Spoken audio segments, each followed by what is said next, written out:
आपके अच्छे अल्फाज, आपके अच्छे अमाल और आपके अच्छे ख़यालात ही खूबसूरतियाँ तख्लीक देते हैं। याद रखिए, आप जिस चेहरे के साथ इस दुनिया में आते हैं वो आपका इंतखाब नहीं होता, मगर जिस चेहरे के साथ आप दुनिया से जाते हैं वो आपने खुद तराशना है, उसके ज़िम्मेदार आप खुद होंगे। इसलिए अच्छे अल्फाज, अच्छे अमाल और अच्छे ख़यालात के साथ अपनी पहचान बनाइए, अपने आप को तराशिए।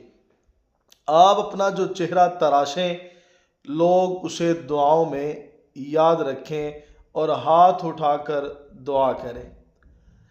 ये ज़िंदगी